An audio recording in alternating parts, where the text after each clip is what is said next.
Happy day. This is Nisha M.A. from Department of Commerce. Today, you are going to discuss an important topic under the Income Tax Law and Practice course, that is about the house rent allowance.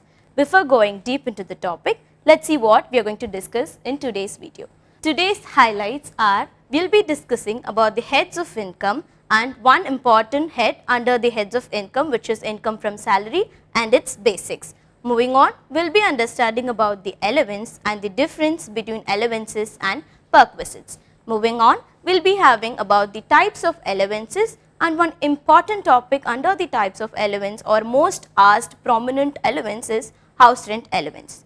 Moving on, we will be starting with heads of income. So, any taxpayer or assessee will be having income in either one or more of these following heads. So, first one is income from salary. So, any person or an employee will be receiving a monthly income which will fall under the head income from salary.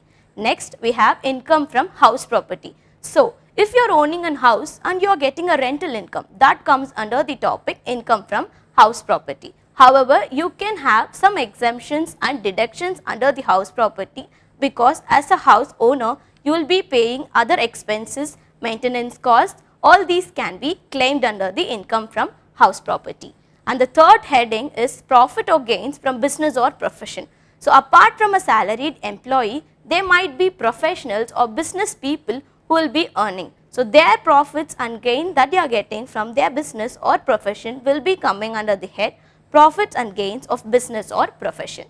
The fourth one is income from capital gains. So, apart from the expenses that you have from your income, there will be some part of the income which can be saved or invested.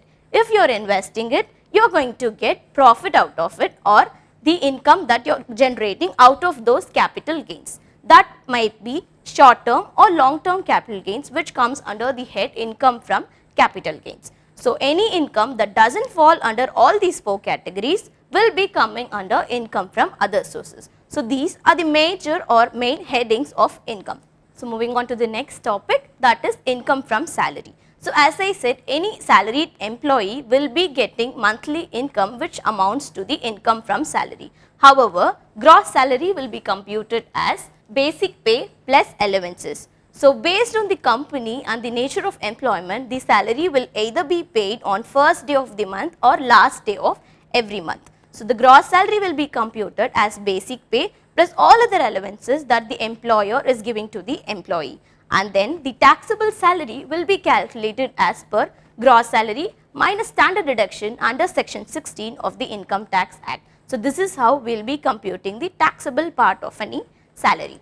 The next slide is about allowances. Allowances are the monetary benefit given by the employer to its employees. So, this will be given in excess along with the basic pay that the employee is receiving. So, allowances can be of three types amount of taxability: fully exempted, partially taxable and fully taxable. So, most of you will be confusing yourself with allowances and perquisites. Both terms are similar but they are different. So, allowances are the monetary benefits that the employee is getting from the employer, whereas perquisites are non-monetary benefits which are given in the form of kind from the employer to the employee. For example, we will discuss one topic under allowance and one topic under perquisites. So, house rent allowance. In this case, the rental expenses are met by the employer in form of cash, which will be encashed to the employee. In case of perquisites, the house accommodation itself will be given by the employer. So, whereas in house rent allowance, they will get expenses in cash, but in case of perquisites, it is in kind. We will now be discussing or seeing about the types of allowances that the employer will be giving to an employee. First, we have dearness allowance. To compensate the high rise in price or a difference in standard of living, the employer will compensate the employee by giving this dearness allowance. And then, as we saw earlier, we have house rent allowance.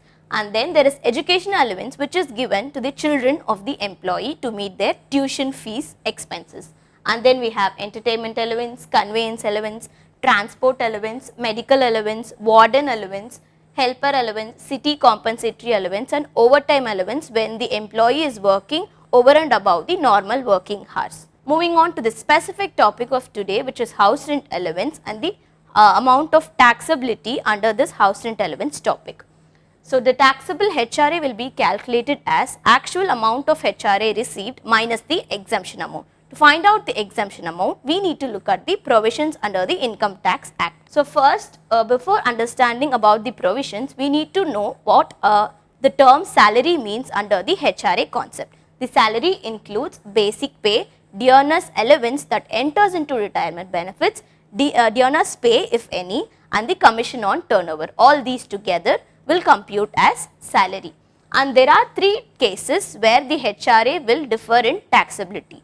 First, we have fully exempted. When the HRA is received by Supreme or High Court judges, whatever HRA is received will be fully exempted.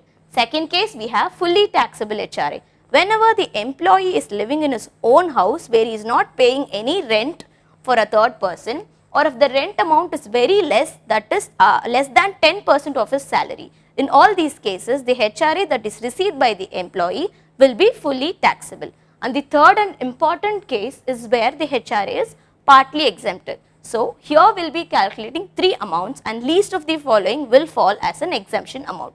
The first one is 40% or 50% of salary. 40% in case of other cities and 50% of the salary in case of metropolitan cities. And the second amount is actual HRA received by the employee. The third case is actual rent minus 10% of salary. So, we will be computing all these three amounts, whichever is lesser amount, that will be the exemption amount. We will look at the same concept with the example problem. So, here there are three amounts that we are calculating. One, 50% of salary, assuming that the employee is located in a metropolitan city. So, 50% of salary amounts to 2,36,000. Second one is actual HRA received, which is 96,000. Third one, rent minus 10% of salary, which is 84,000 minus 47,200, which amounts to 36,800. So, the least of the following these three items is 36,800, which is the exemption amount. So, now we are going to calculate the taxable part of house rent allowance. How will you calculate is that taxable HRA is equal to actual HRA minus the exemption amount. So, we know that the actual HRA is 96,000. So, 96,000 minus the exemption amount, which is the least of these three items, which is 36,800. So, 96,000 minus 36,800, you will get 59,200, which is the taxable part of HRA. Hope you understood this concept. We will be meeting soon with yet another video. Thank you.